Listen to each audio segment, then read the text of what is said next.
Hello everyone. Welcome to tonight's webinar with Dr. Michael Beug. He's here. He can say hi to us. Hello, everybody. I'm ready to go. And he's going to present to us today on the mushrooms of Cascadia. The slide says the marvelous and unusual mushrooms of Cascadia.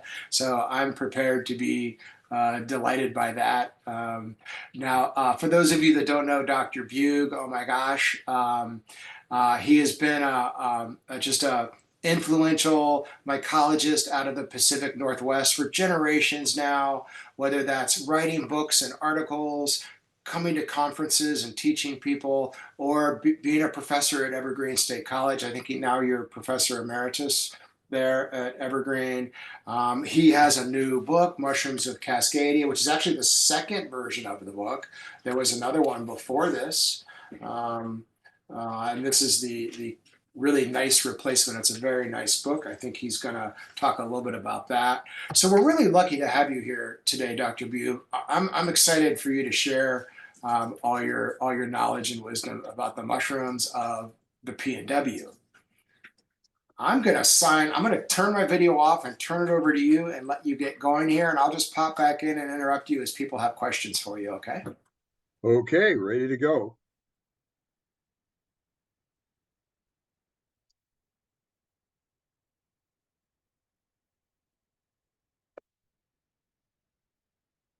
Now I have to figure out how to get this thing to actually go here. There. So the inspiration for the book comes from all the new species of mushrooms that I was finding in the area of Southwest Washington, where very few people had ever hunted mushrooms. And Dr. Joe Amanitas at the University of Washington wanted me to write a field guide, but I much preferred the idea of writing an illustrated key. And so what I've done here is created a type of mushroom identification that uses 1,500 named examples. And many of the mushrooms I chose to include are found throughout northern temperate regions, not just in the Pacific Northwest. And they will, by using a key, you can learn to identify the major genera of large fleshy fungi without having to resort to microscopy. Now, most keys require technical terms or microscopies. I've written a very unique kind of key that I think is very easy to use and gives people a very good understanding of the fungal kingdom overall. And I've added distribution information that wasn't in the first edition and much more comparisons to lookalike species found elsewhere in North America and Europe. Because originally, when I started, I learned exclusively using European books. We had very few books available yet in North America. And conversely, I feel I could use my book effectively in Europe and especially in any northern temperate region. So let's get going. I like to lay the mushrooms out together in the book so you can see the various species really close together and get a better understanding of how we tell one species from the other. Now, the largest image here, the one in the left, is Chanterelles cascadensis, which is a mushroom which was named partly from my own woods here where I live in the heart of the Columbia River Gorge. It's a close relative of the white chanterelle, which is the mushroom right below it. And you notice that the hymeneal surface, the ridges on the underside of the cap, the color is very similar between the white chanterelle and the Chanterelles cascadensis. But the cap of the Chanterelles cascadensis is an incredibly bright yellow once it's exposed to the sun, where Chanterelles formosus in the upper right-hand corner is fairly dull colored throughout, and Chanterelles roseocanus in the bottom right has very brightly colored hymenium, but it has a frosting over the cap when it's young, and in age that frosting disappears. So what I've tried to do in constructing my key is to put these together, and so people can get this better understanding of how one species varies from the next. And related to the Chanterelles are the mushrooms that also have folds, forking ridges on the underside, but are in either Craterellus, which is closely related to the chanterelles, Turbinellus, and there's two different species, which aren't related at all, and Polyozellus species, which are in the Telephoraceae, and Golphus species. All of these were once in the genus Chanterellus, but as we've learned more and more about them, we split them out. Now, Polyozellus is very, very beautiful and very spectacular. I got to name Polyozellus Mary Margaretae, but the most beautiful of the Polyozellus is Atralagialinus. And prior to about 5 years ago, we thought there was only one species of Polyozellus in all of North America. And that species only exists in the Northeast. It is not in the West at all, where Atralagialinus is the most widespread of all of the Polyozellus species. It's an incredibly beautiful mushroom for dyeing fabrics and not an incredibly delicious mushroom for eating. But Gomphus clavatus, which is also known as pig's ears and many other names, is very beautiful because of the lavender hymenium and is a very delicious mushroom, supposedly, but I always find it totally riddled with worms, so I have not yet tried it. But I find these chanterelle-like mushrooms are among the easiest of all to identify and are really great mushrooms for people to get started with as their first mushrooms. But closely related to the chanterelles are actually the hydnums. And the hydnum umbilicatum group is the ones that have a little belly button in the center are the most delicious of all of the hydnums. They're called sweet tooth, and they are much sweeter and much more flavorful than any of the chanterelles, and even than any of the other hydnums. But Hydnum umbilicatum, Hydnum washingtonianum in the top left has 3 lookalikes that are all easily confused. And when it's really big, it can be bitter. But like a chanterelle, it'll tear apart like a chicken or like a chicken breast, or it'll tear apart like string cheese. And that's due to that close relationship to chanterelles. And these are all good edibles. And the white version of the big hedgehogs, as they're known most commonly, is Hydnum olympicatum on the bottom left. These are all very delicious, incredibly good mushrooms for beginners to get started and learn. And there are a lot of other tooth mushrooms, however, that are not good to eat. And so they either were way too small to eat, like Arscalpium, what we call vulgare. Now, it turns out that Arscalpium vulgare has a stipe that goes into the center of the cap, and it's European. And ours has the stipe on the edge of the cap. And our species is the same as what we have in California. It doesn't have a name yet. And so we have a provisional name, Arscalpium vulgare, California 01. And someday that will get a brand new name.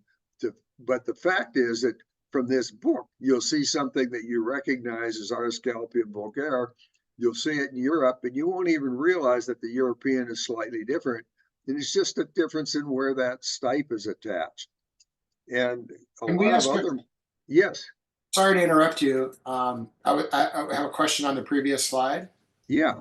About the seeing the Hydnum oregensis being ID'd and showing up on tables at events out here in the PNW.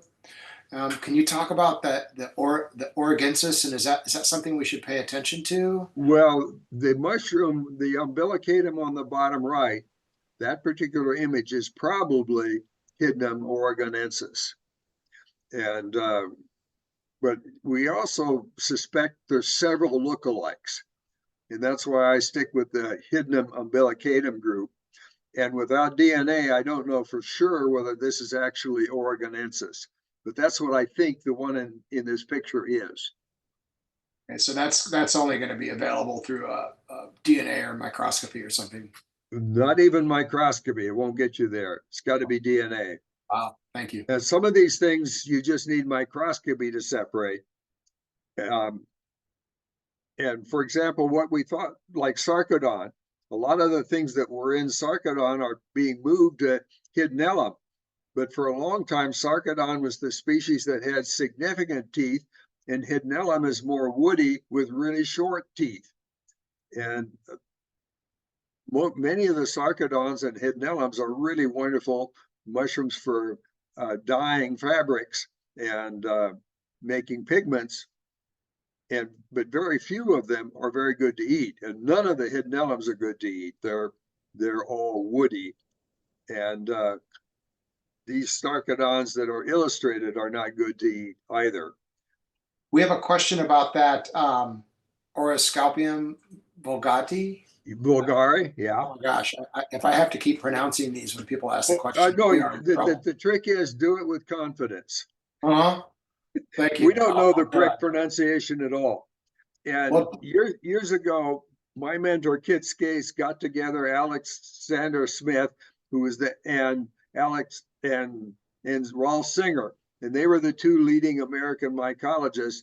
And then in separate rooms, she had them read the names of a whole list of species. And then she got them together in the same room, and they started changing their pronunciation to match each other's pronunciations. that's So awesome. the answer is be confident and Well, don't worry about it. I As will long be as somebody confident. understands. It's Donna's fault because she had a question and she spelled it slightly differently. So I'm going to blame her. Her Okay. question was, does it have an offset stipe? Ours does. Our Scalpin vulgare CA01 has an offset stipe. Our Scalpin vulgare European has a central stipe. And that's the difference.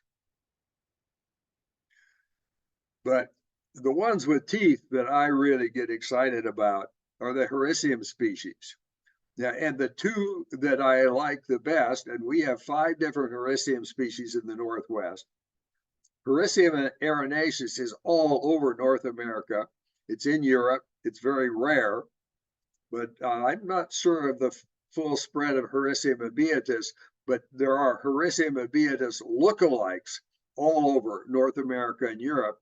And it would be hard to, when you see it, to figure out exactly which one it is without knowing whether or not it's growing on hardwood or growing on conifers. Hericium abeatus only grows on conifers, but then some of its lookalikes will grow on either conifers or hardwoods. And to separate them, you're going to have to go to DNA. But Hericium arenaceus itself is really great for making imitation crab cakes. But it's also one of my top favorite medicinal mushrooms. It has the ability to help regenerate neurons. And like many, many of your edible mushrooms, it's a potent anti-inflammatory. And we're now finding that one of the most important things in a wide range of diseases in preventing them, and that would be cancer, diabetes, a whole bunch of things, is preventing inflammation, and as well as antioxidant properties. But Hericium arenaceus is not only delicious, but incredibly important, potentially to help slow down Alzheimer's and Parkinson's. And Hericium abeatus is, I like, even better. It just has an incredible flavor, and it's incredibly valuable as a medicinal. And the difference is, the way you think about it, a lion's mane is long, the hairs are long, and a bear's head just has short hairs all over. It looks kind of scruffy, and that's what we see in the Hericium abeatus. And the biggest prize for me going into the woods is to find one of these 2 species. Yes, did you have a question? Yes, yeah, that is an awesome prize to find up there. Donna has a question about Hericium abeatus growing on Betula paprifera. On what? Exactly. Betula So it must be a tree, Papyrifera, paper birch, Christopher Stringarius. Yeah, that would not be a beatus. That's probably either Hericium coralloides or Hericium americanum. It'd be one of those two. But it's a lookalike. You're not going to be able to, you're not going to be able to tell it apart visually. There's one other mushroom that looks a lot like a beatus, and it has the branches, I mean, the teeth evenly spread on the branches and a very open habitat. It's not packed like this. So then that's the fifth species. So we have 5 total, and many of those are found in many parts of North America. So you're going to find Hericium abeatus lookalikes at the very least on both hardwoods and conifers. And it doesn't really matter. I like the flavor of abeatus the best of the ones that it looks like, but they're all delicious and all very valuable medicinal mushrooms. And the paper birch is a pretty unusual tree to see here in Cascadia, anyways, isn't it? Yeah, we've got to get up into Canada or even on the East Coast, and you're going to encounter the paper birch. And I'm actually not trained at all in mycology or botany. I'm a chemist. I've never even taken a course in biology. I just fell in love with it in graduate school. And so I call myself the accidental mycologist. It's more just by doing it for going on 60 years now that I've been becoming more and more of a mycologist. And I never expected to publish a mushroom myself. And now I have quite a number that where my name is part of the title of the mushroom. And I've had one mushroom named after me, but you don't name mushrooms yourself after yourself, but your name, if it's a mushroom you've named, becomes part of the official full name of the mushroom. Now, the other really important mushroom for me is Boletes edulis, and it's in much of North America, but particularly on the West Coast, we find it in vast quantity. But the central picture comes from Vermont, so there's no problem finding edulis everywhere. Sometimes the stipe is fairly uniform, not bulbous at all, and sometimes it's a fat little pig like the one on the lower right. And that was a huge mushroom. And I found a look-alike to the Boletes edulis, Boletes rubriceps, once that I was leading a class in the Tetons, and one mushroom was a full meal for 12 people. And holding both hands around the stipe, I couldn't come near getting all the way around the diameter. But what's consistent in all of in Boletes edulis and all of its varieties and related species is the stipe is netted. And the netting pattern shows up very, very clearly in the mushroom on the far left. So if you see the netted stem on a bolete, and especially the white sponge, that's actually a sort of a stuffing over the covering of the sponge when it's young. As it gets older, it gets more and more olive green colored, because that's the color of the spores as the spores develop. But these are incredibly nutritious mushrooms and incredibly important medicinally. And so I eat as much edulis as I can find, and quite often you can find a lot. And the interesting thing about edulis that most people don't realize is if they're fruiting and you've gone through and picked every edulis in a patch in the morning, it's worth it to come back the very next day and pick every edulis in the patch again. And I first discovered this up in Alaska, where I had been at a 4-day mushroom conference. We hadn't found a single edulis. And then the woman who was the forester who was organizing this, she was the Forest Service botanist. We waded out to an island in the bay nearby. And on this little island, which is about the size, maybe 2,000 square feet total, it was just paved with Boletes edulis. And we picked every mushroom we could find. We each were carrying 2 baskets with us. and we carried out 4 baskets full of mushrooms, and we had cleaned the site. And 2 days later, we had to take somebody to the Kenai Peninsula, and we drove up the side roads along the Kenai River, and we would just drive along till we saw edgeless on the roadside, and we'd stop and pick them. And within 2 hours, we had completely filled her Ford Explorer. This is the tremendous abundance. But our next trip, we were just south of Anchorage, and I had to go down to Cordova, but the ferry terminal wasn't working, so we had to drive inland, drive around, and that meant we had to drive past this little island on the way, and so we stopped. We had been there on Sunday. This was Tuesday. We walked in, and it was like we'd never been there. We filled 4 baskets.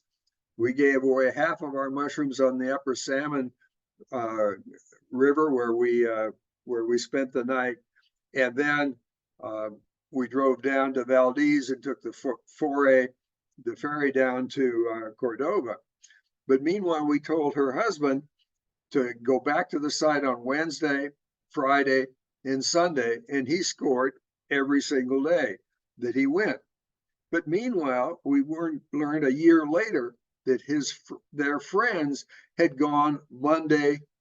They'd gone Monday, Wednesday, Friday, and Sunday, and her husband and we had gone Sunday, Tuesday, Thursday, Saturday, and everybody thought that they were the only ones that had been there in days. That's how fast and abundant this mushroom produces when it fruits.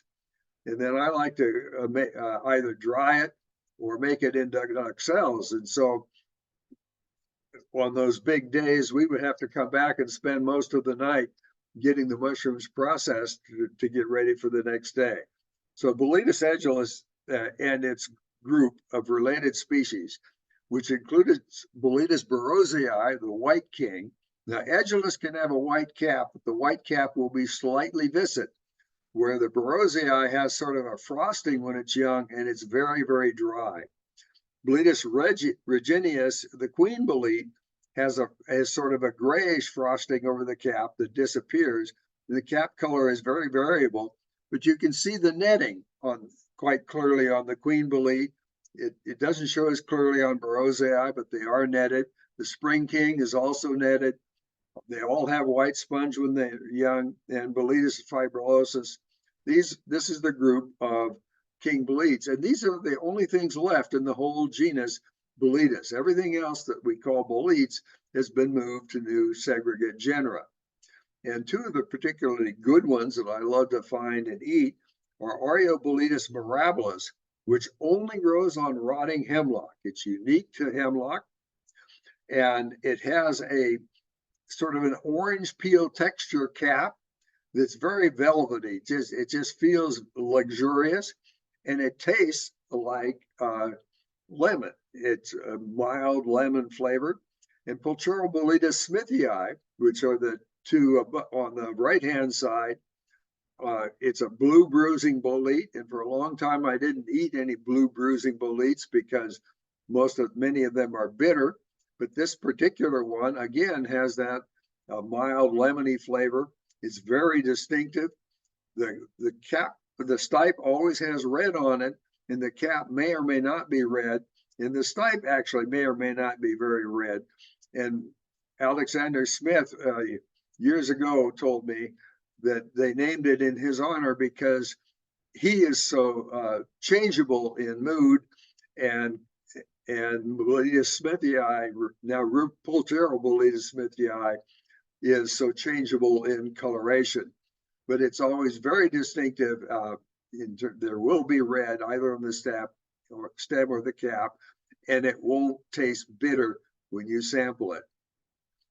And one of the really favorite mushrooms that I prefer even to the king boletes, the edulis group, is Buteri boletes, the butter boletes. This is Quercy regius, which is the oak butter bolete, and the one on the left is about the diameter of a dinner plate. And then the upper right is the same mushroom on its side. It's another blue bruising bolete. And there's a third, sort of a fat stem version of it in the lower right. But this is an incredible mushroom to get to learn. And for a long time, I wouldn't eat it because I was worried about that blue bruising and getting a bitter bolete. But the difference, and the bitter boletes can be colored a lot like this, but the butter boletes have butter colored flesh, and the bitter boletes have whitish flesh. And so you can tell a butter bolete from a bitter bolete by the color of the flesh, although looking at it externally, it's very tricky. And in the mountains mainly in mid-July through mid-August, and in some areas even earlier, starting as early as June, you find the Butyriboletus abiaticulus, the conifer butter bolete. This is probably my favorite bolete of all boletes to eat.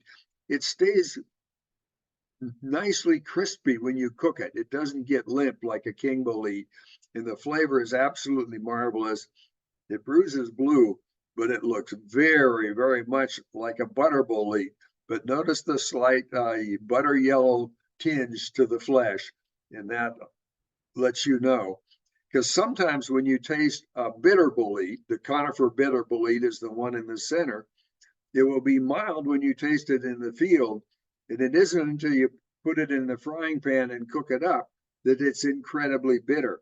But if we back up for a minute, so take a close look at the sort of the cracked cap and the blue staining, but notice the white flesh of the bitter bolete versus the same blue staining, the same cracking to the flesh, but the butter coloration of the butter bolete.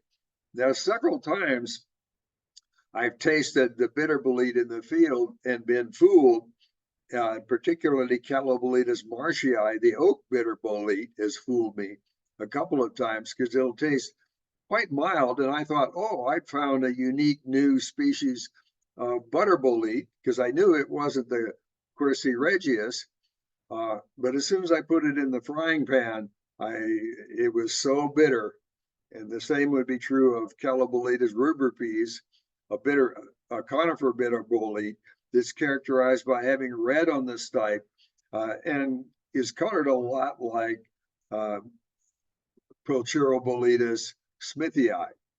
So, but you won't get poisoned by the mushroom if you make a mistake. You're just going to spit it out and you will have wasted a lot of time cooking it. So look for that white flesh, but really learn to enjoy the butter boletes. They're much more common as the farther south we get. I'm sort of at the northern edge of the range for butter boletes, but you get down into southern Oregon, California, lots and lots of butter boletes. But watch out for certain red tube boletes. But there's only 3 that are really, really dangerous. And we have all 3 of them in the Pacific Northwest, all the way down into California, east into Idaho. Rubroboletus eastwoodii, the Satan's bolete, smells like, well, somebody made an indiscretion in the woods. It's very foul smelling. And so people aren't likely to eat it, but you can die from Rubroboletus eastwoodii, and you can also die from Rubroboletus pulcherimus. So, and Rubroboletus hematinus, I don't know as much about. I would not eat it. I don't know if you'll die from it, but it has a unique feature that the sponge is initially yellow, and as it ages, the sponge turns more and more red, and then as the spores mature, they're olive green, and it'll get more discolored. But most of the other red pored boletes are edible if they're not bitter. And but you really have to know these 3 if you're into eating any red pored boletes. So just to be safe, I don't eat anything with red pores or orange pores. Now, turkey tails are probably the very best of all of the medicinal mushrooms. And I always thought that all of the turkey tails were thin and leathery, but the one in the upper right really had me fooled because these were really thick mushrooms and you couldn't flex the cap even when they were fresh. They had slightly larger pores than I'm used to seeing. And the characteristic of turkey tails is on the underside, they have small white pores. From the top, they look extremely variable, as you can see from these multiple images. Now, there's a lot of lookalikes, but the lookalikes, when you turn them over and look on the underside, may be smooth with no pores at all. Those are the steriums, or they may have little teeth-like structures. So always look on the underside of your turkey tail mushrooms to see what they are. The DNA confirmed that the one in the upper right was actually a Termetes versicolor. And this is the most potent of all the potential medicinal mushrooms. A lot of people like to use these and cook them up. I prefer to use the mycelium rather than the mushroom itself. And I see we've got our moderator again. So Just to just to clarify, on this screen right here, these are all Trametes versicolor. every single thing. Yep. Fascinating. Yep. And that's how variable they are from the top. It's critical to look at the underside. And the underside of all turkey tails will have small white pores. Now, when they get old, those pores get ragged a little bit, and they'll look a little toothed, but they'll be white and small. So any raggedness will be very small. And so none of the lookalikes are poisonous, and they may even be medicinal. But if you want the best of the best, and the reason I use cultivated turkey tails is Paul Stamets in his company, Host Defense, he employs a lot of PhD scientists, and they grow many, many cultures of turkey tails because the medicinal properties of each one of these could be some of these could be 10 to 100 times as useful as a medicinal mushroom as another one. And for that reason, so that you get some standardization in your medicinal mushrooms, I prefer to use the Host Defense turkey tail product.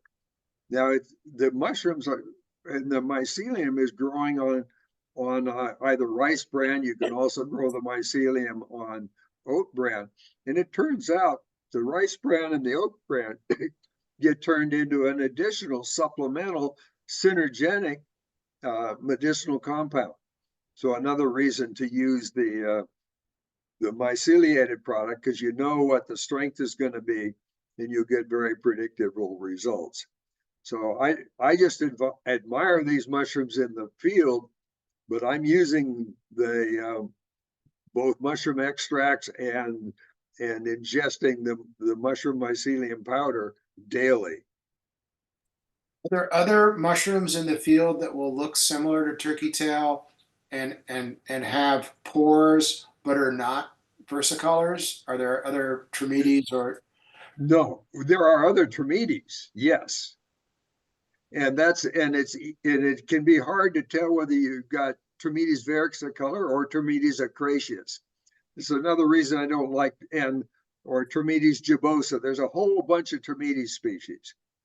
But again, each species, they can vary tremendously from one collection to another. Now, I haven't worked on the natural products chemistry of Termetes, but I used to work on the variation of one collection of psilocybin from another collection of the same species. And the variation can be quite huge. And I also worked with Amanita muscaria and group members and Amanita pantherina because I was interested in the toxicology of these mushrooms. And the toxicology can be quite variable from one mushroom to another. And this is why if I'm looking for a specific medicinal effect, I want to have something that's been grown from culture. And if the fruit body is important, to use the fruit body, and in some cases like lion's mane it is, the mycelium and the fruit body have different chemistry and you want both, but you want to grow a known potent strain. Oops, I'm going the wrong direction. Here we go. And Reishi is a broad term that people use for a whole bunch of different mushrooms.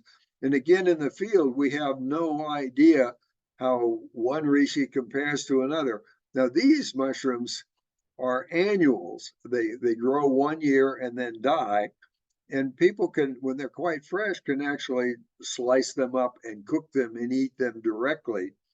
But how good they are as a medicinal mushroom is going to be very, very variable, and variable with the growth stage. It'll change as the mushroom ages, and it'll change with the species. And there's a lot of different species that are known as reishi. Indeed, turkey tail, Trametes versicolor, is brown reishi, and it was the most valued of all of the reishis in Chinese culture. Now we'll move to a completely different area, the hypogeous fungi, and in the all the way from sort of north central California up into southern Oregon, in the central interior valley and in the coast, where there is Douglas fir, the coastal strain of Douglas fir.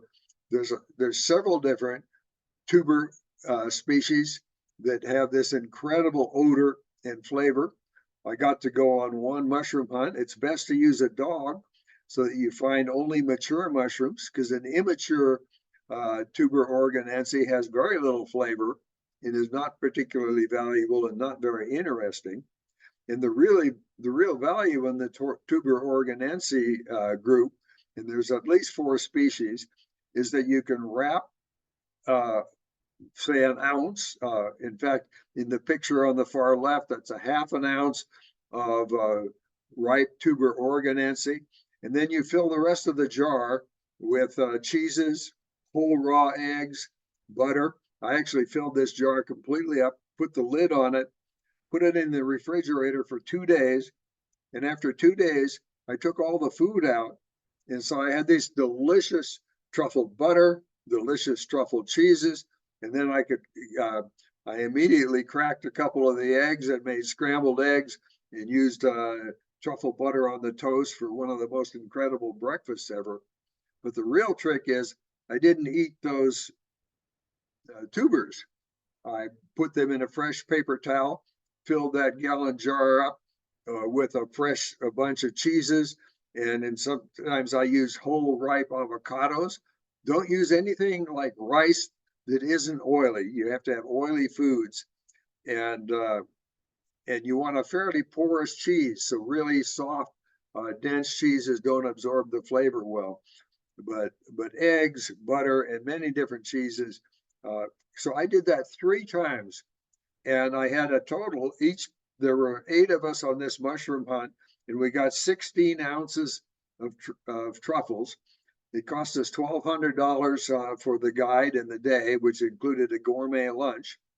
And this photograph is in the Eugene area, the end of January. The weather was about 70 degrees. I left snow on the ground at my house to go on the hunt. But from my 2 ounces of truffles, I was able to get 6 gallons of truffle flavored foods that I used, and I still had all the truffles. And then I started cooking and using some shaved truffles on my meals. And it was 2 years before we had finished off all of the cheeses and butters, and just an incredibly valuable mushroom. And it's really worth finding, but you need to do it with a dog. And I actually learned just this week that many women have a sensitive enough nose that they can smell the ripe truffles. And so possibly your wife could be your truffle hunter for you. And the other thing, some people can spot the little fly maggots that'll be swarming over a ripe truffle as they try to swoop in and use it. But an unripe truffle has very little value, but a ripe tuber organensis is worth on the order of $800 to $1,000 a pound, and for good reason. Oops, going the wrong direction again. There we go. And then there's the puffballs. And all puffballs, as long as they're uniform, pure white inside and soft like a marshmallow, are edible. And they range from bigger than a bushel basket in size to down to just a thumb-sized mushroom. Calvacia fragilis is sort of a medium size. It's sort of the size of a small soccer ball at maximum size. And it's interesting. Most old puffballs will turn kind of a greenish brown. And this one turns a beautiful lilac. And I like to slice it, dip it in an egg batter, and fry it in the morning and serve it like French toast with maple syrup. And you can do the same thing with the Lycoperdon subsculpta. But what you have to watch out for and know about are the sclerodermas. They're the earthballs. When they're very young, they're pure white inside and look like a truffle, look like a puffball, but they're not soft like a marshmallow. They're hard, they're firm. And Scleroderma citrinum, if you ate just half of one of those, probably within 5 minutes, you would not make it to the bathroom. And but interestingly enough, they are so violently poisonous, and you throw up everything so fast that the poisoning is very short-lived, except that these things can be lethal to dogs and to pigs. So you have to be careful with the earthballs and know how to separate them. And in some places, people sell sclerodermas as truffles. So the thing to know if you're ever buying truffles, if it doesn't smell fabulous, it isn't a fabulous truffle. It might actually be a true truffle of some kind, but the good ones all and the valuable ones are all in the odor. It's not in the fungus itself. Now, the other real prize, of course, is the cauliflower fungus, Spiraceus radicata. And these things range in size from the size of a softball, again, to the size of a bushel basket. And you can use them like a fettuccine noodle. And they look kind of like fettuccine noodles. And you can use them in a lasagna dish in a number of different interesting ways. And there are also similar things like telephoras, but they're woody and not interested. And then there's lots and lots of little beautiful club mushrooms. Alloclaveria purpurea is one of my favorites. And sometimes you can go into a wooded area and there'll be 10 to 100,000 of these things fruiting all at the same time in this dense, beautiful blue clubs. And they're very small and very fragile. They are edible, but I've never actually tried to eat them. But I really fall in love with the various Ramarias. And in the West Coast, this is the center of diversity for the genus Ramaria. All Ramarias are edible, although some will give you gastrointestinal upset, and some people can eat pretty much all of them. A few of them don't have a good flavor, but my favorite to eat are the ones that grow in the spring, like Ramaria rubri permanens, shown in the upper right-hand corner. See that huge fleshy base? Now, the older the Ramaria gets, the longer the branches get. So if I'm thinking about harvesting a Ramaria to eat, if the branches are nice and long, it's likely to be wormy and not as flavorful. So I look for Ramarias that have very stubby branches.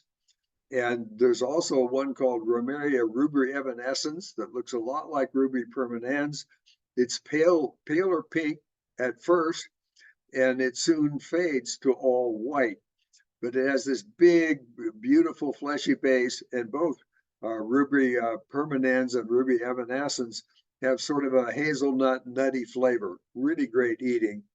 Some people like to eat Ramaria rhizospora and Ramaria cystidiaphora and Aurantius accescens, but I find them rather hard to clean and not a lot of meat to them.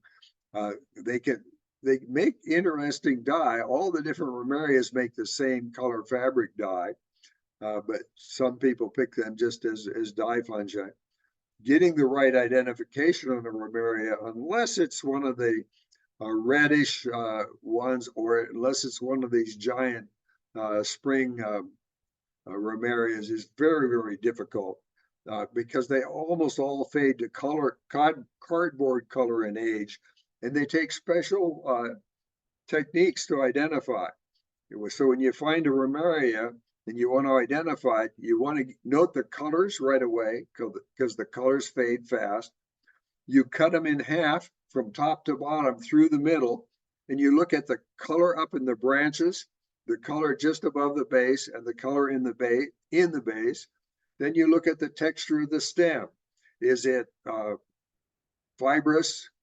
Is it cartilaginous and like cartilage, i.e. kind of rubbery bending? Or is it clear and gelatinous? Is it extremely gelatinous or slightly gelatinous? You have to note all those features and note them right away. And then you have maybe a 50-50 chance of identifying your Ramaria. But if you want to eat them, you don't have to worry about getting your identification right. Just know that the big based spring ones are the best bet for eating. And sometimes you can literally fill up the whole back end of a pickup truck with big, meaty spring Ramarias. So it can be very rewarding. And then you can go home and spend the rest of the day canning and pickling Ramarias or turning them into duxelles. And I have the recipes in my book, and also all of the directions of how you go about identifying a Ramaria versus how you go about identifying an Amanita versus an Agaricus. And speaking of Amanitas, the other important thing to learn right away is how you identify Amanita phalloides, the death cap, because 90% of all poisonings worldwide are from this one species. And it's because Amanita phalloides is a European species, but people have transplanted trees from Europe all over the world, and this mushroom has come along as an accidental gift. And it's very good at adapting itself to its new habitats and adapting to new mycorrhizal partners. And it can form mycorrhizae with a wide range of different species. And it's also important that when you find what you think is a puffball, you cut it in half from top to bottom through the middle, not only to see if it's soft and pure white like a marshmallow, but also to look to see whether you see developing gills and a stipe. So you can avoid the primordia, the baby Amanita phalloides. And people have eaten Amanita phalloides buttons thinking they had a puffball, and the consequences can easily be lethal unless you seek very prompt medical attention, and preferably go to a hospital that does not have a transplant ability and where the doctors have had some experience with an Amanita phalloides poisoning or any deadly amatoxin poisoning. They'll put you on high flow IV, and you can literally piss out almost all of the toxins before you do extensive damage to your liver, which is the first thing to get damaged, and or your kidneys, which is the second thing to get damaged as the amatoxins cycle through and through the body and don't get excreted. So you actually, the death rate from Amanita phalloides in all of North America, we tend to have an average of 1 to 2 deaths per year for the entire North America, excluding Mexico, where there is less information about how to identify these Amanitas and also how to deal with them once you're poisoned. Because you can flush this poison out quite effectively, but you need to know how to identify these things. And the other important thing to know about Amanita phalloides is the cap can be pure white, and there are a number of other deadly pure white Amanitas. But it can be greenish yellow, which is the typical color, or it can be bronze, like the ones in the lower right. but it always has a sac-like vulva at the base, and that vulva is fairly thick, and it almost never leaves any material on the cap surface. The thing breaks entirely at the base as the mushroom erupts from it. So this is the most important mushroom to learn to identify. It is very delicious. It doesn't taste that great. I have tried it, and you can taste any mushroom you want. I wouldn't recommend tasting the red pored boletes, but any other mushroom, you take a little nibble, hold it in your mouth for a minute or two, and then spit it out. I've seen a video recently where I've forgotten exactly who had done it, but he bit off the entire cap of a deadly Amanita and chewed on it for a good minute before he spit it out. That taste was terrible, but he was just fine but I don't recommend that much for that long, because artists have gotten a little bit sick from handling this mushroom and being with it all day long while they were painting it and handling it. They've absorbed a small amount of the toxin through their skin. And the toxin shouldn't be absorbed through the skin because the molecular weight is too high. So I'm not sure what had happened exactly, but you do need to be a little bit careful with handling it roughly. But even swallowing a small bit of it is probably not going to have any noticeable effect. And this is something that's very important to realize. It's safe to taste mushrooms. And when I identify mushrooms, I taste them, I tear them apart, because their structure is very important to identify what kind of a mushroom it is. I like to cut each one in half from top to bottom through the middle, unless of course it's a polypore. But even a romaria, I'm going to be cutting in half through the middle to take a look at that interior. The color of the flesh often will tell you something, the structure of the flesh. There'll be internal bruising reactions. You also want to look at the external bruising reactions as you're identifying mushrooms. And one of the challenges I find, I do a lot of identification on Facebook, is to identify just from a photograph. I often don't know the habitat of the mushroom. So whether it could be a different species if it was associated with hardwoods and conifers. I don't know whether it was bruising or not. And I don't know the odor, and I don't know the taste. Now, odor is often hard to determine in the field. So you take a little bit home, and when it warms up, you put it in a closed bag, and then you take a good sniff, or you pop a little piece in the microwave for 20, 30 seconds, and you can get the odor that way. But odor, taste, structure of the mushroom, the way the gills are attached, the color of spores, especially for gilled mushrooms, are all very important for identifying mushrooms successfully. Now, here's a selection of different Amanitas. All across the top are edible species of Amanita. They have a cup-like vulva, but the vulva tends to be thinner than the deadly Amanitas, and there's no ring on the stem. But the problem is that sometimes, especially in some of the smaller Amanitas, the deadly ones, that ring can rub off with age. And I have had a couple of poisonings where people thought they were eating a safe Amanita in the vaginata group, and the top three are all in the vaginata group, and they actually had a deadly Amanita in the Phalloides section. So I tend not to eat any Amanita, and I think you need to be very expert when you start. Now, Amanita calyptroderma is one mushroom that people do eat. It has a pretty good flavor when it's young, but it differs from it can have the very similar color to, in fact, in almost exactly the same color as Amanita phalloides, but it tends to have that thick skull cap. And that's the distinguishing feature that sets Calyptroderma apart. It can very soon get kind of fishy and foul tasting. It's not one I like to eat, but it is one people do eat. But again, make sure you're very expert. Amanita sponsus was such a weird Amanita. It took me I watched it grow outside my office. It's associated with oaks, probably for three weeks before I finally figured out, oh, this is an Amanita. It just doesn't have the typical vulva or anything. And Amanita farinosa, for example, has a powdery vulva. So the vulva is very variable in Amanitas, and it's the important feature that you use to separate one species from another. And here's an example where the top mushrooms are mushrooms in the Amanita muscaria complex.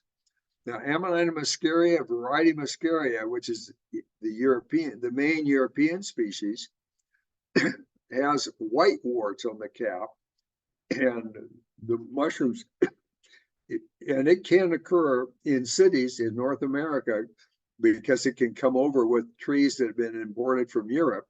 But most typically, we have mushrooms that have colored warts, typically cream colored.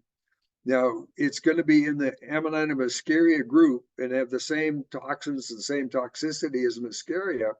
If you see several sort of ring-like folds right around the base, the bulbous base of the stem, and it's best seen in both the orange-capped Amanita and the yellow-capped Amanita that is shown.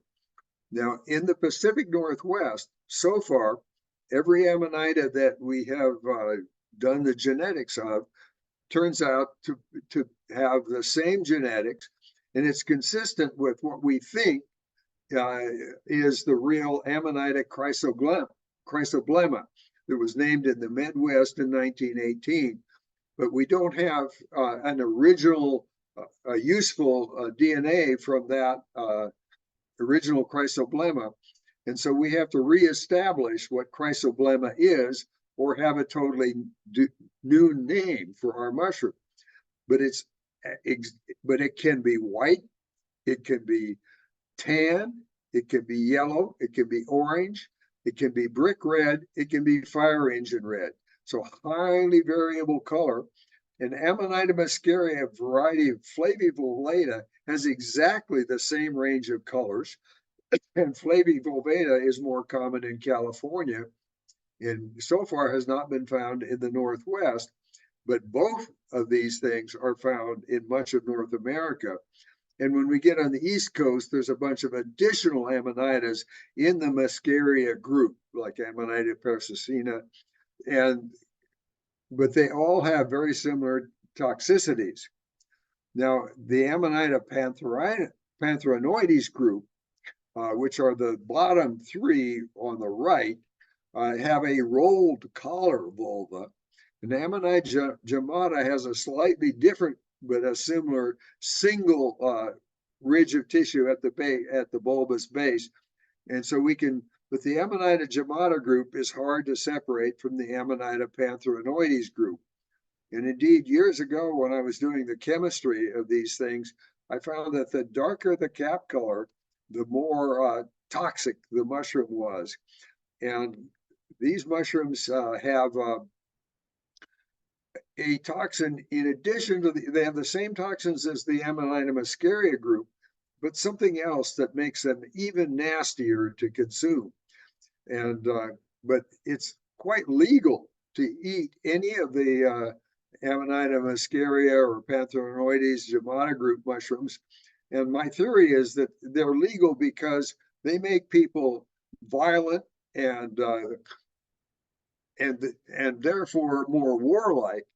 And where Amanita, where the psilocybe mushrooms make people very peaceful and peace-loving, and they were interfering with the execution of the Vietnam War, and so they became Schedule I drugs. And yet they're probably some of the most valuable medicinal mushrooms in existence, the psilocybe mushrooms, which are illegal, and then these things, which are perfectly legal, are extremely dangerous, and they can put you in a deep comatose sleep. Typically lasts 6 to 12 hours, but it can last as long as 70 hours. And in the case of a dog, the dogs are often euthanized before they come out of that deep comatose sleep. So these are very risky mushrooms. They don't ever have a toad on them, except as in that image showing a western toad that my colleague and former mentor Kit Skates Barnard put on it, on the mushroom, for photographic purposes. But because these were at one time known as toadstools, but it was TODE, death stools. But they do not cause death in humans. And the only death I know of from Amanita muscaria that is absolutely confirmed had to do with somebody eating it up in the north woods of the Midwest on a cold, rainy night, falling into a deep comatose sleep and then dying of hypothermia. But these mushrooms are mushrooms that are legal, mind-altering drugs. They're the Alice in Wonderland mushrooms, or the bottom three being the nasty Alice in Wonderland mushrooms. But I would avoid all of them. But they're really beautiful, really striking, and really common. Now, the other thing that we're struggling with is all of the name changes.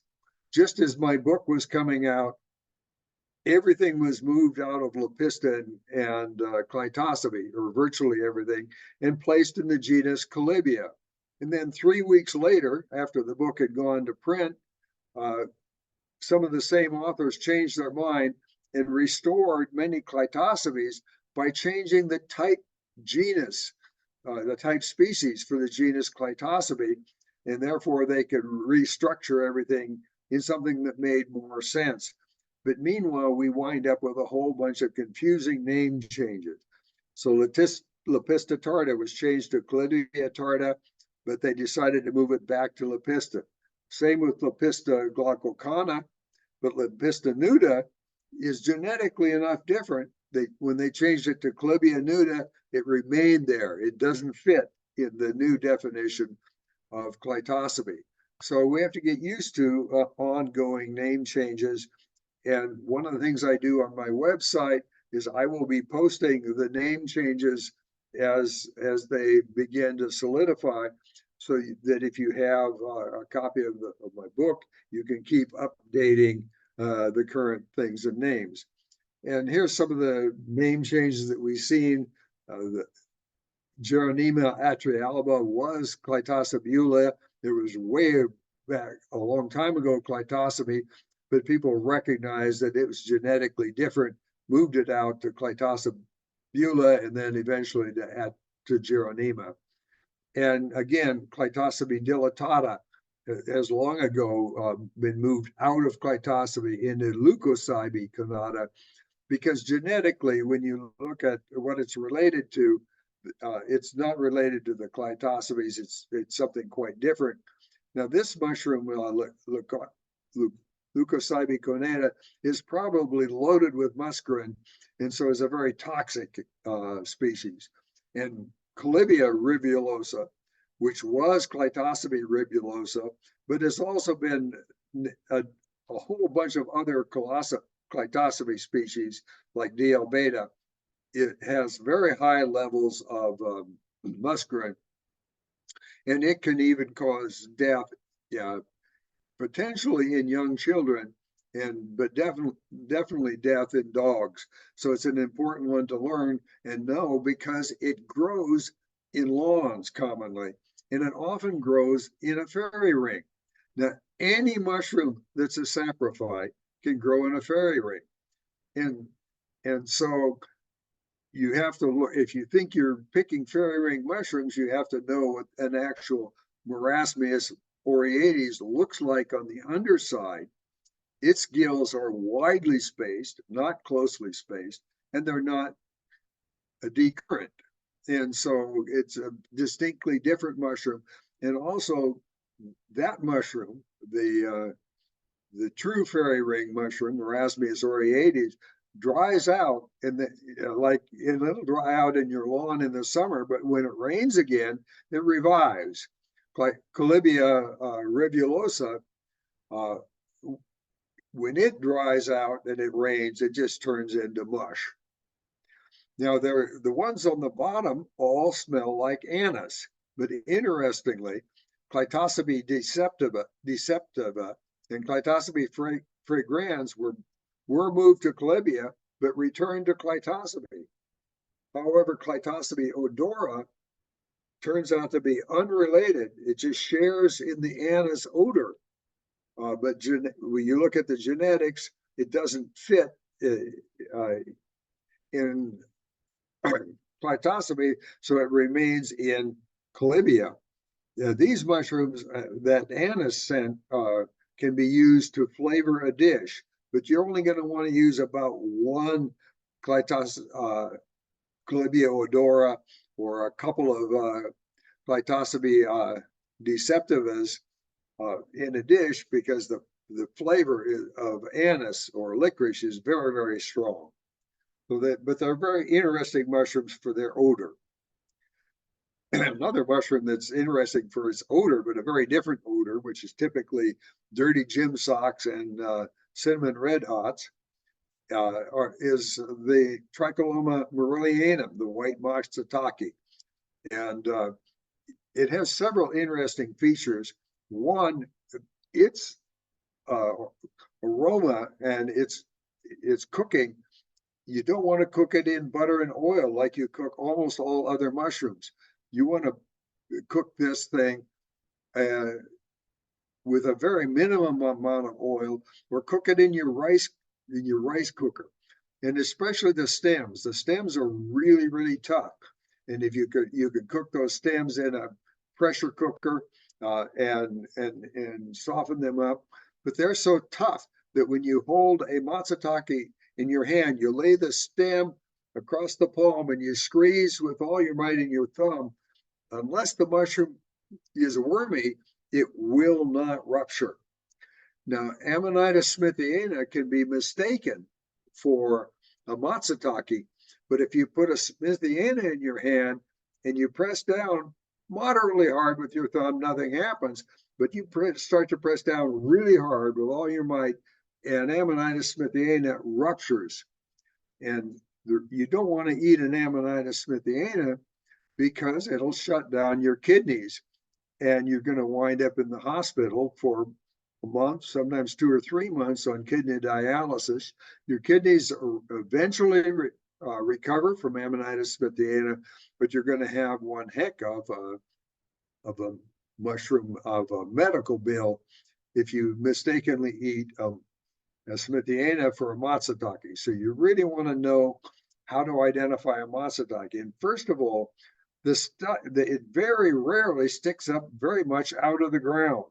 My colleague and teaching friend Paul Prusowitz in the lower right is shown in the middle of a patch of Matsutakes on the Oregon coast, and we look for mushrooms just where the duff is being pushed up, and you lift the duff apart with your hands, and there will be a perfect Matsutake. And the way you pick them is you put your hands on the cap and you just rotate it in a circle. And when it feels loose, then you lift it out of the ground.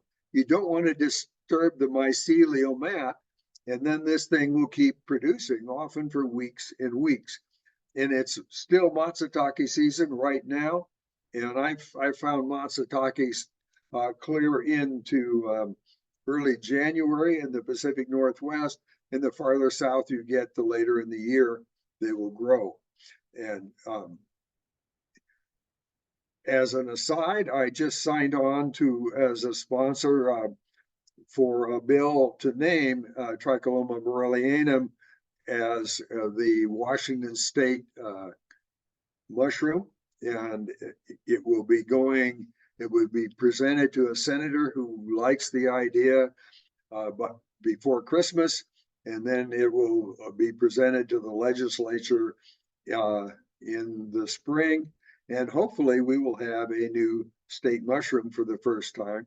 The state mushroom for Oregon is Chanterelles formosus. The state mushroom for California is Chanterelles californiensis, but hopefully ours will be Tricholoma marilianum, a very, very different mushroom. It also has an interesting way that you can hunt for it. The mushrooms, the plant in the upper right is Allotropa virgatum, which is an obligate parasite on Matsutake mycelium. So when you find that, it's often rather dull colored in the fall when the Matsutakes are fruiting. But when you're hiking in the spring, keep your eye out for Allotropa virgatum and mark your future Matsutake patch. The other interesting thing about Matsutake, and you can see it at the very base of the pointed stem, there's this little bit of sort of white, that's actually ash. They grow in most productively near volcanoes or areas where fair amounts of volcanic ash have been deposited, and also in the coastal sand dunes. But you'll always see that little bit of white at the base of a Matsutake. And it has one kind of brown colored lookalike, Tricholoma dulceolans, and I think there's actually two species. It was once called Tricholoma caligata, but I've collected what's now dulceolans and or the lookalikes that tasted quite good and had an odor very similar to Tricholoma merlianum. And then I've had other collections that are quite awful and putrid tasting.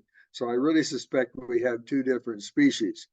And one of the indicator species is a very closely related Tricholoma batiocephalon, which was long known as Tricholoma robustum. These fruit in the same habitat and at the same time as Matsutake. And indeed, at the base of one of those robustums, you can see a little bit of that same white material, this ash. Question, Trent? Yeah, this one's for me. And there's a second question, and we missed a couple slides back.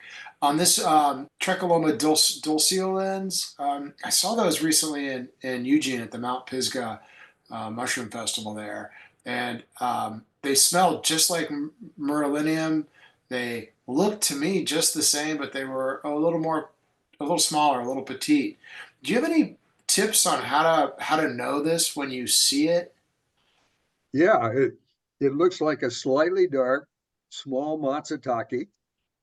And if it smells lovely, I didn't see those particular collections. I was at that show, but if it smells delicious, I would cook it and treat it just like a Matsutake. But Okay. just be aware that there are two species. Now I can back up if there's something else. Yes. Let me ask, the question Krista had was about the Clitocybe fragrance is toxic, correct? Oh, no, not correct. But a lot of similar Clitocybes are toxic. But fragrance has the anise odor. So if it's got an anise odor, it's good to go. Thank you. But there's a lot of lookalikes to Clitocybe fragrance that don't have that beautiful anise odor, so you don't want to eat them. So moving back forward onto Russulas. Now everyone says that Russula emetica is a really toxic mushroom. It's very, very peppery, but actually it's edible. And when you cook it, it loses all of the toxicity. It's no longer hot. It's mild. I don't think it's particularly worth cooking because it's very thin fleshed and flimsy as a mushroom. The stipe breaks very, very easily, and there's not a lot of meat to it. But the interesting thing that I want to talk about on Russula is the cap color on most Russulas is extremely unreliable. So I always thought Russula emetica was fire engine red, and I had no idea what this sort of dual colored mushroom is. Here it's shown in the upper left, but genetically it is Russula emetica. And even ones that are sort of pure white, creamy white, or deep red, or any color in between, they'll be very peppery. There are several lookalikes that are very peppery, but even if you get a lookalike, if you cook it, it loses the pepper and you can eat it. And Russula rhodocephala is a peppery Russula associated with ponderosa pine needles. You can see the long pine needles in the background. It also is a peppery mushroom, also loses the pepperiness on thorough cooking, so it's edible. And then on Russula bassifurcata down in the lower left hand, I thought I had a unique species, Russula bassifurcata, and then it turns out there's a Chinese species that's very similar with a different name, and yet and what we actually have is a third species, Russula bassifurcata PNW01. It's only known under oaks, and for a long time we did not think it was in the Pacific Northwest because a lot of people don't collect under oaks, and they're not there very often. They're just there in November, sometimes into December. So it's a hard one to ever get to see, but it's a nice meaty and good flavored Russula. So any Russula that is meaty and good flavor and you like the smell and like the texture, you can eat. Now things in the Russula sororia group generally smell like a mixture of maraschino cherries and baby vomit. And so they're not a desirable edible. Russula benwuii is an interesting thing. You can't tell at all whether it's going to be a benwuii from the cap color. It's highly variable. The spores are kind of cream colored, and it doesn't bruise when you scratch the stike. But other than that, it's fairly nondescript, but it has a meaty stike and a decent flavor, so it's a good edible. But the one that I really love to eat is members of the Russula xeropolina group, the shrimp Russulas. And all of these are in the shrimp Russula group. So how do you know you found a shrimp? And I think this is far and away the best eating Russula. And so it's worth learning. And very few people know how to identify it and pick it.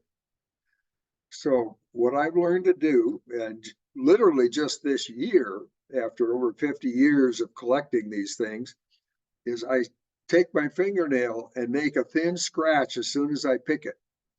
And if it turns yellow right away, and it's not a really bright yellow, but it'll turn a nice yellow color. And the gills typically will be cream colored because the spores are creamy. But the center image here, the kind of reddish one, hasn't developed many spores yet. So the gills start out white and turn more and more creamy as the spores mature. But that yellow will soon, on handling, and you can see it in the one on the far left, it will go brown. And you can see it on the ones on the lower right. You see all the brown. That was an initial yellow bruise that then ages brown after 3 or 4 or 5 minutes. And when you cut them open from top to bottom through the middle, they're a little bit pithy in the middle, but they have a fairly thick rind to them, i.e. there's a fair bit of meat. These are a good, meaty, solid mushroom. And they're always reliably tan, green, brick red, red, purple, or black. So, and the cap is always nice and smooth or wrinkled. But when you bring them home, they usually in the field, unless they're getting old, you can't smell the shrimp odor. But when they warm up, they have this delightful shrimp odor. Or you can put a little piece in the microwave for a minute and you'll get a shrimp odor. Now, I'm not allowed to cook these in the house because they really stink up the house. That shrimp odor is, or crab-like odor, is very overpowering. But the flavor is wonderful and the texture is a beautiful crunchy texture. So this is how to identify the shrimp Russula, which is right now the only Russula that I eat. In a moment, I'll show you one more that I do eat as well. the moment arriving already. Well, there's the lobster, the lobster mushroom. And the lobster mushroom is when the Ascomyces Hypomyces lactiflorum attacks a member of the Russula brevis group while the Russula brevis group is still underground. So once a Russula brevis is above the ground and you see gills, it will never turn into a shrimp. And this is an important thing to know. However, the Russula itself will taste and have the same properties as a shrimp, because the lobster mushroom doesn't change the flavor. And what's characteristic of members of the Russula brevis group and the lobster mushrooms is they have a very interesting texture that people like, and they take up the flavor of whatever you cook them with. Now, Noah Siegel, last winter when he was collecting for a few days at my house, noted that the Russula brevis group member that grows under oaks is particularly delicious. And I noticed I had a good crop of them that I could, if it was daylight outside, I could be looking at them right now in my oak woodlands. And so I decided that, well, the next morning I would go out and pick those Russulas and try them myself. But when I went out in the morning, all I found was scraps and pieces because the deer had come through and eaten every single one of them. And then this year, nothing has fruited under the oaks, so I still haven't tried it. But Russula brevis itself is fairly variable in flavor, sometimes peppery when it's young, especially it has sort of a blue-green cast, but it'll lose that pepperiness on cooking. And you don't have to find the lobster mushroom if you want to enjoy the lobster flavor and texture. Now, the color you'll get from if it's been parasitized. Now, the interesting thing also about the parasite produces, it's an Ascomyces, and it produces 3 different kinds of spore. The first kind of spore is an asexual spore that's white. So a very young Hypomyces lactiflorum lobster will be white, not orange, but there won't be any gills. There'll just be ridges that show where the gills would have been. But that is a perfectly good young lobster. And then the second set of spores are orange, and that's again it's another asexual spore. The white one was an asexual spore, and it's still perfectly edible. But by the time you get to red, to purple red, that's the sexual stage, and that's when the lobster mushroom is no longer good to eat. It is likely to make you sick if you eat it, but is an excellent and really beautiful potential dye fungus. So the artists who like their mushrooms for the dye pot are going to value that last stage of the lobster mushroom. But remember, it can be white when it's young. Yes. That was pretty interesting about the 3 spore colors. I wasn't aware of that. Thank you for sharing that. I had a question. You mentioned a mushroom that tastes potentially better under the oak tree, the brevis. Are there other mushrooms you've run across where the same species will taste better based on the tree that it is associated with? Yes, but not this one. Because look under Russula brevis. See that word group? Russula brevis is many different species. I'm not sure how many.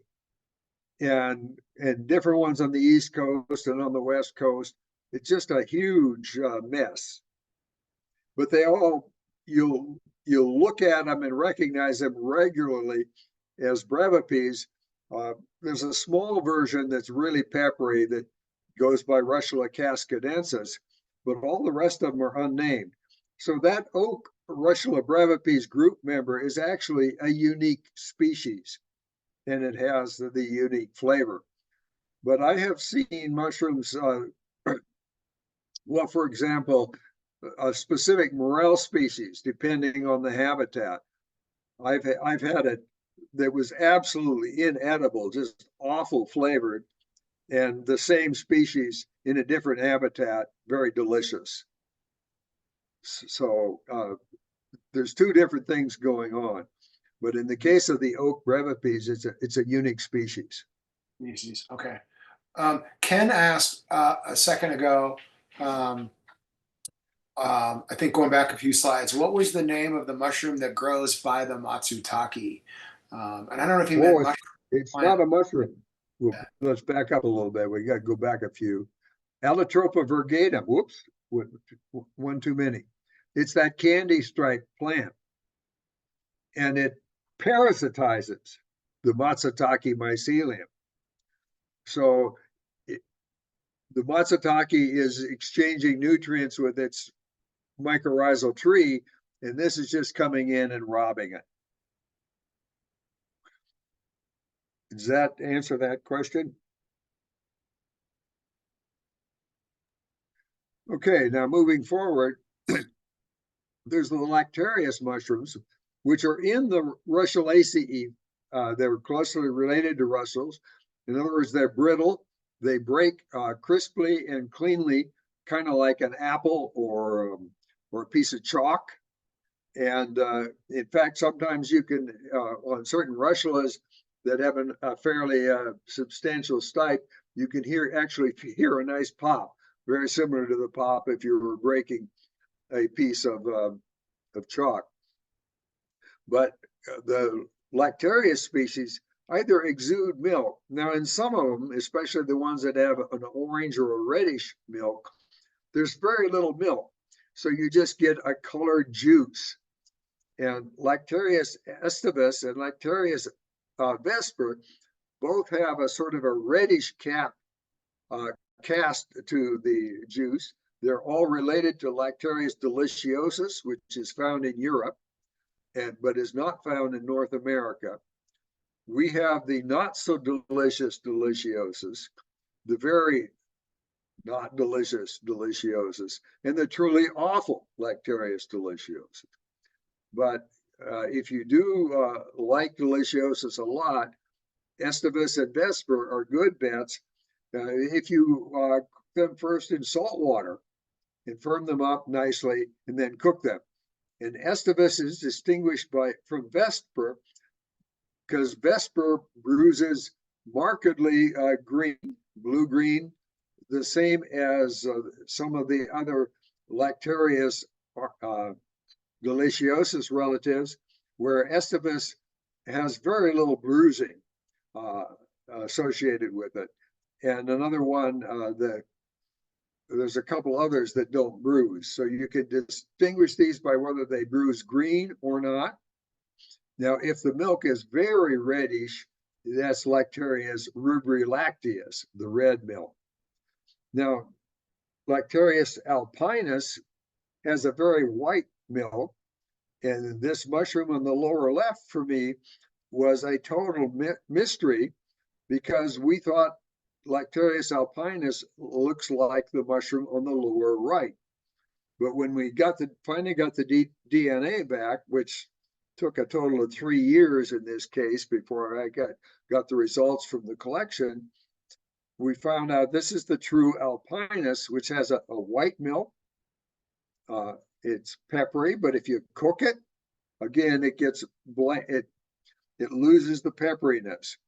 So for the most part, Lactarius species are not poisonous, but many of them are not all that tasty.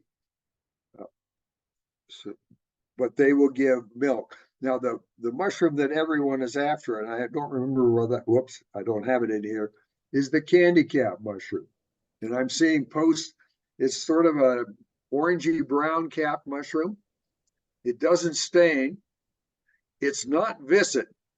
And so if you find a dry orange Lactarius where the milk is very whey-like, in other words, it's not a milky white, it's a very watery white milk, and the top looks like an orange peel, and the edge of the cap is typically crinkled. It will have no smell in the field, but that's the one that when you dry it, smells like maple syrup. And that mushroom gives people more darn trouble identifying than anything else I've encountered. And right now it's fruiting all the way up to Canada and all the way down into California. And there's a lot of it fruiting, but there's an awful lot of other Lactarius lookalikes. So when you found a Lactarius and the top is kind of orangey with a little bit of a brown cast, it's dry. It has to be dry. It has to look like an orange peel, and the margin is typically crinkled.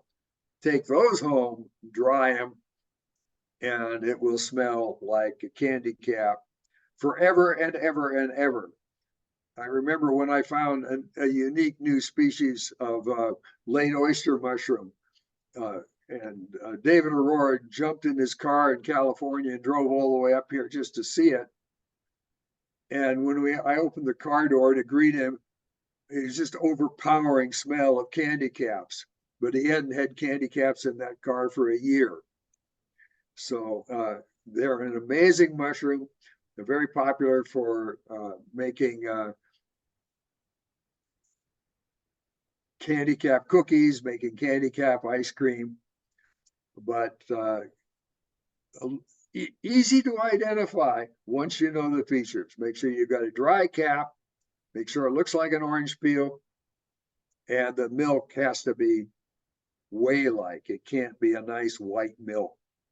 Dr. Beug, we like to take that orange-like texture and touch it to our lips, and you can feel it. Oh, You yeah. feel the roughness on your lips, and you can't feel it with your fingertips. Yeah. Yeah. But we have a question from Donna about the Lactarius vesper. She said, what if you have a Lactarius vesper appearing mushroom, but with violet milk from the gills? Violet, not violent, violet, the color. That is, I'm not sure. I've never seen one with that cap color in the violet milk, but I am very familiar with Lactarius that have a beautiful lilac colored or violet milk. And there's more than one species. Lactarius representaneus is our main species in the Pacific Northwest with that violet colored milk. There's also ones where the milk starts, which is yellow to start with. Others where the milk starts out white and turns yellow. There's some where the milk is white but stains paper a specific color. So there's all these different, the look of the milk, the color changes of the milk, whether the mushroom is hot or mild when you chew it, are all going to help you identify Lactarius. And I've got all the various tricks in the book. I could just sort of cover some highlights in this brief presentation because we're talking about, well, I described 1,500 species with another 1,500 lookalikes and another 3,000 that are similar but totally unnamed. So there's a lot to it. At one point, I wanted to write a book with all the mushrooms in it, and that's just impossible. So, and my book is idiosyncratic in that it's got the mushrooms that I find in it. But after 50 years, I found an awful lot of them in the Northwest. Does that answer the question enough? Okay, well, anyway. And then there's the oyster mushrooms. Now, a lot of people post these little sort of pinkish oyster mushrooms. They're not very big. They might be an inch or two across at most, and they have kind of a gelatinous cap, and that's Cinctotinus longínquus. Right now, it's very common on the Oregon coast in particular, but up into Washington, it's turning up a fair amount. On our alder trees, we have what we all have long called Pleurotus austriatus, but we don't. That's not what we find as the common oyster, and so our most common oyster mushroom in the Pacific Northwest doesn't have a name, and it's PNW 07. That means there's also 6 other oyster mushrooms that don't have a name. The real thing, Pleurotus austratus, has sort of a lilac spore print and a gray to bluish gray cast to the cap. And it is here, but it's uncommon. That's Pleurotus austratus. And then we have the late oyster mushroom, Sarcomyxis serotina, which is also the winter oyster. And one of the really interesting things about this is it is the true winter oyster. The photograph that you see on the lower left was taken in the middle of January. The temperature outside was 15 degrees. The snow depth was about 4 feet. It hadn't been above 15 degrees for at least 10 days, and the mushrooms were warm and were not frozen at all. They were actively growing. Now, the older ones that were mature and were no longer actively growing were frozen solid. The mushrooms don't have antifreeze in them. They just produce so much metabolic heat when they're actively growing that they stay warm. And one day I was at a foray right near, I was on the Oregon side at the mouth of the Columbia River Gorge, maybe a half hour from Portland, and all the waterfalls in the gorge were frozen solid. Everything had been frozen solid for a week. And I walked over to the spruce trees looking for king boletes because that's where the king boletes fruit is in association with spruce. And there were 5 or 6 king bolete buttons. They weighed about a pound apiece. They were unfrozen in perfectly edible condition. I harvested and brought them in. Every mature king bolete was frozen solid. So you can even go out in the middle of the winter sometimes and find your favorite edibles, is another part of the message. Now, Pleurocybe porogens, angel wings, grows only on hemlock logs. It's a very distinctive mushroom. It has a very unique flavor. I would not eat it in quantity. People in Japan a few years ago who ate that mushroom in great quantity and who were elderly and who had non-functioning kidneys, who were on kidney dialysis, a number of them died because the mushroom literally ate holes in their brain. The toxin has been identified. And I no longer eat Pleurocybe porogens, but it is edible when cooked and in moderation, as long as you have functional kidneys that will promptly flush out the toxin for you. But if your kidneys aren't functioning right, then this is a dangerous mushroom. And it fruits all the way across North America and well down into California, but it's on hemlock logs.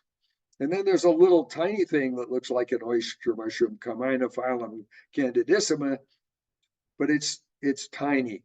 You know, it's about as wide as a thumbnail, maybe twice as wide as your thumbnail. But a beautiful little thing, but not of interest as an edible. And there are similar mushrooms that have a brown spore that are Crepidotus, and they are very much not as interesting as an edible and sometimes taste quite terrible. Now for the big things, the Cortinarius. This is the largest genus of mushrooms, and we have about 400 named species. Right now, I have about 60 that still need to be named, and there's probably thousands more unnamed. It's recently been divided into 7 genera, and I accepted that revision and have used the new names in the book. I made one mistake. I thought the Cortinarius rubellus had been moved to Orionarius, like many of the other UV active mushrooms, but it hasn't. It remains Cortinarius rubellus. But the other slight problem is, I think they might pretty soon changed their mind on how to break up Cortinarius. There'll be multiple new divisions, but there's going to be a lot of changes. The one thing that won't change is the type species. And in Cortinarius, the type is Cortinarius violaceus. That will always be a Cortinarius. And right now, it's by far the largest group of mushrooms in the genus. Now, there are some that are evolving into a hypogeous fungus. In fact, there are even Cortinarius that are fully hypogeous, i.e. don't come above the ground at all and look like a truffle. And Magnivoletus is halfway in between. It's been moved to Cauliflower, Magnivoletus, but it might not stay there. Cortinarius renidans became Hygranarius renidans, but it's already been moved to Hygranarius californicus because we realize our species is different than the mushroom that was originally known as Gymnopolis renidans. And so we have this little mushroom that grows in clusters on the ground. And so this is just some of the diversity you see within Cortinarius. And these are include some of the species I've named, like Cauliflower, albidolilocynus, Cauliflower valingiae. Now, I don't name these by myself. I'm working with a team of mycologists. I just find the mushrooms and do the basic microscopy and photography, and then let someone else do the descriptions. And Dr. Amirati, and there's a couple of very important Finnish Cortinarius experts that take over. But within the Cortinarius are the little, there's a subgenus Dermosobe with that they tend to be small with very brightly colored gills, often very brightly colored caps. All of the Dermosobes are incredibly valuable for the colors that they produce in the dye vat. So they're very, very prized for that reason. Probably most Cortinarius, with the exception of Cortinarius rubellus and two lookalikes, are edible, but we know very little about Cortinarius. Few people have eaten them. I wouldn't eat any Dermosobes. I wouldn't eat any strongly UV active Cortinarius, but it's probably safe to experiment with them. I'm not an experimenter myself. I like to play it cautious, and there's plenty of good, delicious mushrooms to keep me busy. Now, the characteristics that help me identify a Cortinarius, regardless of what it is they have a cobwebby veil when young, and that cobwebby veil tends to soon break and actually soon become quite invisible. It lays on the stem as very fine hairs, but the hairs will catch the spores of the Cortinarius, and the spores are always sort of this rusty brown. And so if we look at the mushroom second from the right in the top, up in this, and the veil tends to be high on the stripe, you see a rusty brown coloration. That's where the veil has caught the spores, and it tells me right away that's a Cortinarius. Or if you look down at Cauliflower valingiae, you can see the bulbous stipe base has a deposit of the spores on it, and there you can see the cobwebby hairs are still standing clear. The other thing you want to do is you want to cut your Cortinarius in half from top to bottom and note the interior flesh color. In many cases, they're white, but in Thaxtergalis occidentalis, it's this beautiful sort of purplish lilac color. Purplish lilac is very common color to see in Cortinarius in the broadly sense of Cortinarius, but the cutting them in half and noting the flesh color can often help you identify the exact Cortinarius that you have. So there are some very distinctive ones like Cauliflower albidolilocynus. This is one of my 50-mile-an-hour mushrooms. I just see it as a glance, get it out of the ground. Oh, it's a cort, and I know it's albidolilocynus from that unique combination of white and lilac and a little bit of a brown. And Cauliflower valingiae can reach the size of a dinner plate. and it has a very distinctive stipe, very recognizable mushroom, as is the Thaxtergalis accidentalis and the multiform formosa. Now, phlegmaceums, that gets a little harder, and they're going to be hard to tell one phlegmaceum from another. Now, this is the closing slide of the talk, just to sort of summarize things. And I want to talk about Agaricus in particular, because people tend to really gravitate towards picking and eating Agaricus.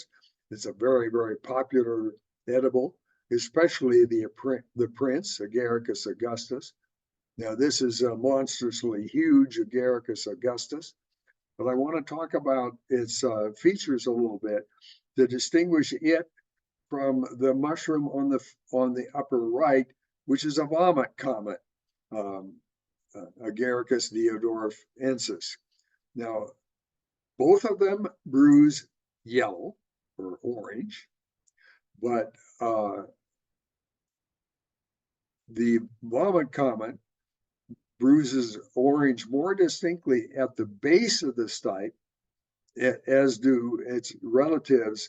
So there's several of the yellow bruising mushrooms that have an unpleasant kind of creosote-like odor or phenol. It's due to a presence of phenolic compounds, and those phenolic compounds make most people quite violently sick, vomiting and diarrhea, where the Agaricus augustus has a beautiful anise or almond smell to almond paste smell. So you could distinguish it by that, but they both bruise yellow. So there's a lot of edible yellow bruising Agaricus. All of those smell delicious, and they continue, they'll continue to smell delicious when cooking. Now, there's some Agaricus that'll smell delicious until you cook them, and then that phenolic compounds get released, and they'll smell unpleasant. Don't eat them. So you can separate Agaricus, the yellow bruising Agaricus, by how they smell. Now, the non-bruising Agaricus species are all edible, but again, make sure that they have a good odor when cooked.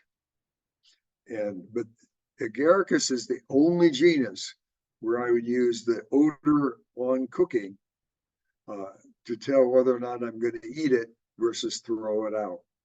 But people are constantly finding vomit comments and thinking they found Agaricus augustus, and often they don't smell bad until you cook them. And the yellow bruising just is not reliable. I mean, it's reliable, but it doesn't tell you whether the mushroom is edible or not. And then there's the Stropharia aeruginosa with the blue-green coloration. People get interested in that, thinking, oh, I've got a psilocybe. And this was once put in the genus psilocybe, but that blue-green is a natural coloration. It's not a stain. The psilocybe mushrooms, which I'm going to be talking about a lot in my presentation a month from now to NAMA, but not here tonight, stain blue-green. And they're typically, except for a couple of species much smaller, but there can be some very big psilocybes out there, but that's another talk.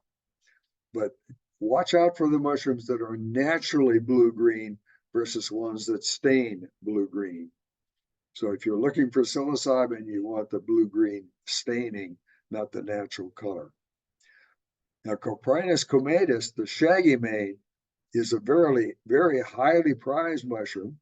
It doesn't keep very long. It must be thoroughly cooked before you eat it. I always tell people to pop the cap off the stipes and just cook the stipes, but there are some people that like the flavor of the stipes as well.